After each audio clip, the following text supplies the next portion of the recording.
What's up, guys? What a day I've had, man. As you can see by the title of the vid, it's gonna be a work story time.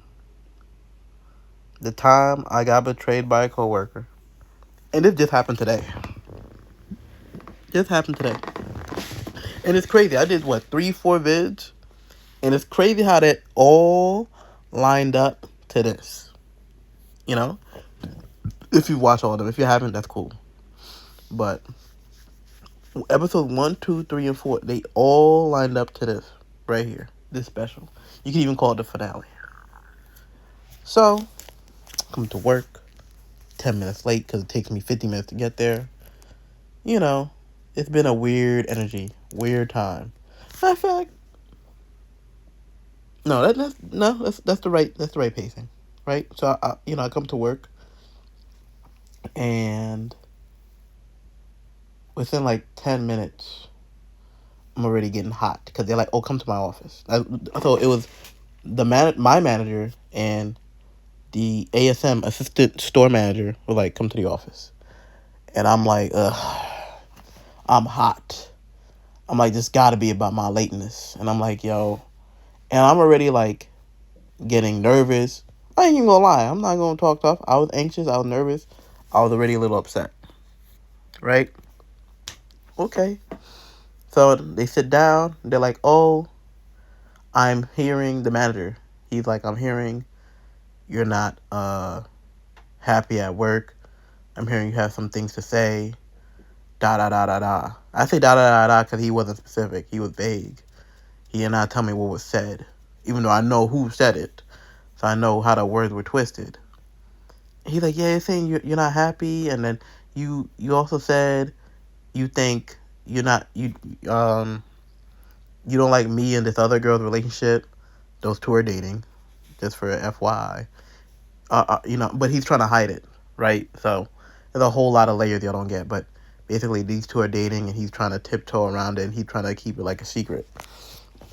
So he asked me like, "Oh, do you feel like we showing favoritism? Do you feel like you're in the middle of it? What's going on?" And at first, I hesitated, and I was like, "I don't know."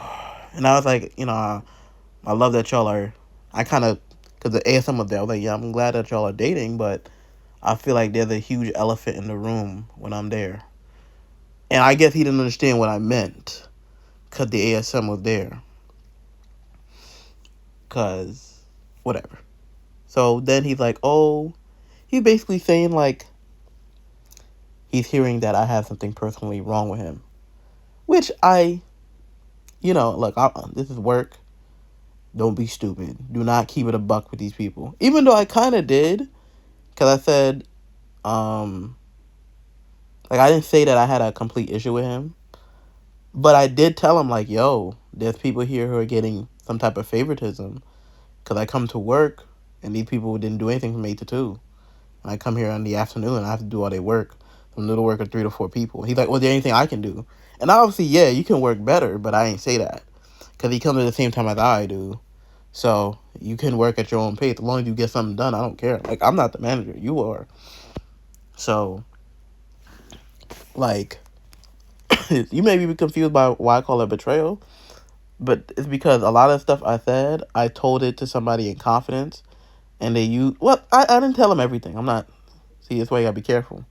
But I told, like... Before I told somebody how I felt about my manager, he ran with that to try to get my manager out of there, right? And I'm sure he twisted my words. But anyways, yeah. So I'm like, there's people that come here, they mess things up, and I was trying to tell them like everything, and I told them because I had to keep it to work. Like I've been through this before, so if you're ever in this position where they're asking you like, how you feel, never keep it 100 like that. Always keep it to work. Always keep it to work. Because that is something that is a fact. You can't deny it. That you can't change that. If I were to go in there and be like, nah, I feel like you as a manager is lazy. I don't like how you run things. I don't think it's efficient. I think, you try to put me down. Like, none of that's going to work. That's not going to do anything. And also, I had an opportunity to not like work in the stock room anymore.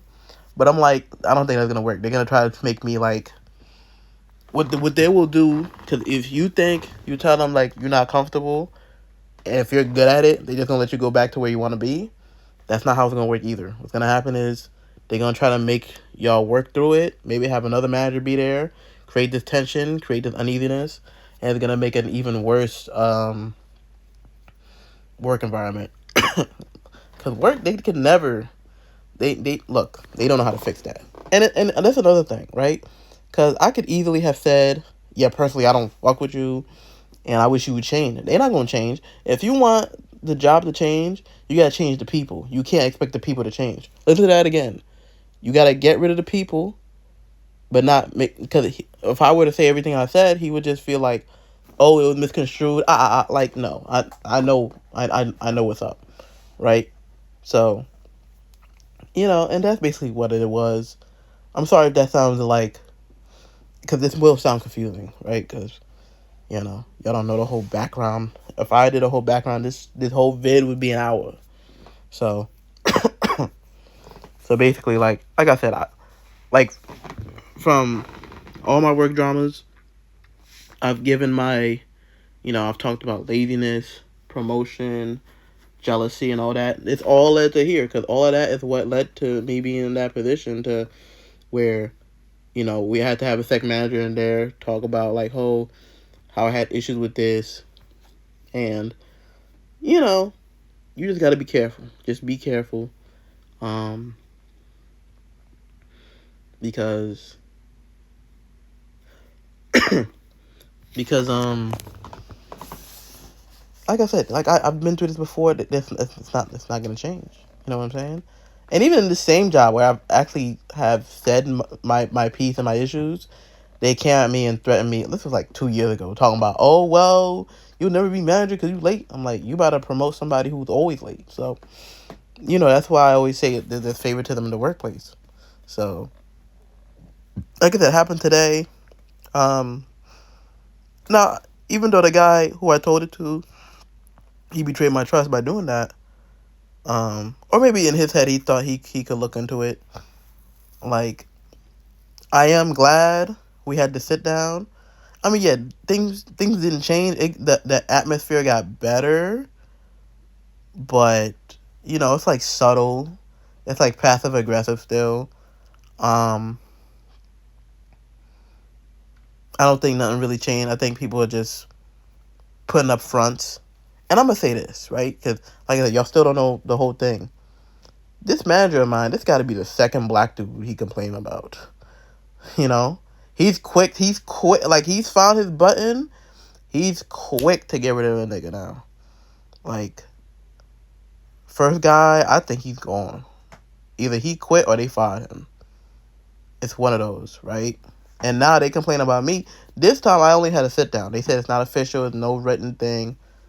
But the thing is, it's like, bro, I told that dude, I told, I will call him the fake manager, the Judas. I told Judas about that, like, this week, like last week. And you tell me you really reported me that fast? And it's like, and this is my main issue, right? If you thought there was really a problem, because he's like, oh, well, I was hearing things, and, well, if you was hearing things, you reported me, that means you believed them, right? And if you really had an issue with a dude, I always tell people, like, you got my number, you see me at work. If there was an issue, you could have talked to me, straight up, right? Because at the end of the day, the dude knows what he's doing. And there's a lot of underlying, like, I don't even want to say jealousy over, like, I'm not even getting none. This is all over a female who he thinks likes me, right? And he likes her bad, right? And it's like, dude, I'm not getting none. And I don't know why she's telling y'all we best friends. We're not. It's like I said, that's why I always titled it work drama. Because it's a whole lot of drama. And I don't know where I want to end this off. But, I had a lot of issues and complaints. Like I said, if you have seen the work dramas, those were basically my issues and complaints. When I was met, And I was met with, here's a meeting. Here you have some issues. How can we do better? First of all, if you want to do better, just do your fucking job. Do your job and hold people accountable. That's all I ask. People cannot just be coming here in my space and doing nothing. Then they ask me, hey, can you come tomorrow? Why I gotta keep doing all this work? Where everybody else at? How come they can do no work and get paid the same amount? You know what I'm saying? That's my issue. Now, do I have personal problems? Sure. But personal issues and you're not doing the work, like, I can't handle all that. And I'm already tired of this place. And I'm finna dip. I'm still finna dip. Even after all that, I'm finna dip. You know? Because they ask me, like, do I want to be down there? It's like, what? If I say I hate it down here, I'm going to go back up there and things going to be cool? No. So I got to rock with what I rock with until I can leave. That's all I'm saying. Because if you're not comfortable somewhere, even if you voice that, look, I'm from New York. This is New York. Motherfucker's still not going to change. And I know that. And like I said, I've been in this position more than a few times. Always keep it professional. If you try to make it like, oh, personally, this guy's a bully, they'll be like, oh, you just took the joke wrong. Trust me. They got their favorites. They gonna and he's not a favorite either. And he can be out of here. Cause now he don't try to report 2 black dudes. And they don't like him. So, you know, I'm gonna end it on that note. But like I said, the guy I told it to, Judas, he misconstrued what I said because he doesn't like the guy. He's competition for him. That's a whole other story. And yeah, this happened on May 19th. I meant to start the video. Now, of course, this will happen on May 19th. That's a little wrestling joke. But I couldn't do that. So I just had to get that out my chest. And it's been quite the day, man. But I am glad, even though it was a negative thing, that it did happen. But it doesn't change how I feel. I'm still getting up out of here. And when you've had enough, when you overwhelmed, bro, dip. I'm getting paid minimum wage. There'll be something better out there on the horizon. Trust. All right, I'll catch you later.